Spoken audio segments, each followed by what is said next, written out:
அப்போஸ்தலனாகிய யோவான் எழுதின 2ஆம் நிருபம்.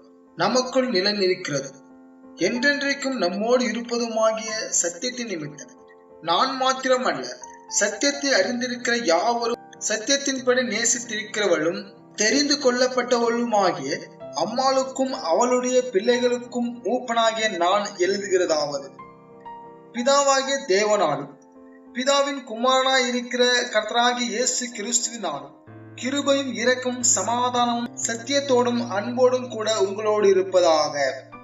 பிதாவினால் நாம் பெற்ற கற்பனையின்படி உம்முடைய பிள்ளைகளில் சிலர் சத்தியத்திலே நடக்கிறதை நான் கண்டு மிகவும் சந்தோஷப்பட்டேன். இப்பொழுதும் அம்மாளே, நாம் ஒருவரில் ஒருவர் அன்பு கூற வேண்டும் என்று உமக்கு புதிய கற்பனையாக எழுதாமல் ஆதி முதல் நமக்கு உண்டாயிருக்கிற கற்பனையாக எழுதி உம்மை வேண்டிக் கொள்கிறேன். நாம் அவருடைய கற்பனைகளின்படி நடப்பதே அன்பு. நீங்கள் ஆதி முதல் கேட்டிருக்கிறபடி நடந்து கொள்ள வேண்டிய கற்பனை இதுவே. மாம்சத்தில் வந்த இயேசு கிறிஸ்துவை அறிக்கை பண்ணாத அநேக வஞ்சகர் உலகத்திலே தோன்றி இருக்கிறார்கள்.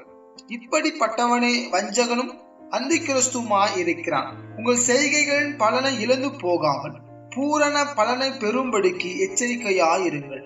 கிறிஸ்துவின் உபதேசத்தில் நிலைத்திராமல் மீறி நடக்கிற எவனும் தேவனை உடையவன் அல்ல.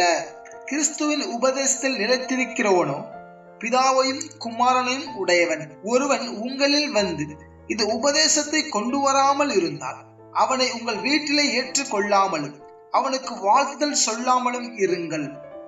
அவனுக்கு வாழ்த்துதல் சொல்லுகிறவன் அவனுடைய துர்க்கிரியைகளுக்கும் பங்குள்ளவனாய் இருக்கிறான். உங்களுக்கு எழுத வேண்டிய காரியங்கள் அநேகம் உண்டு.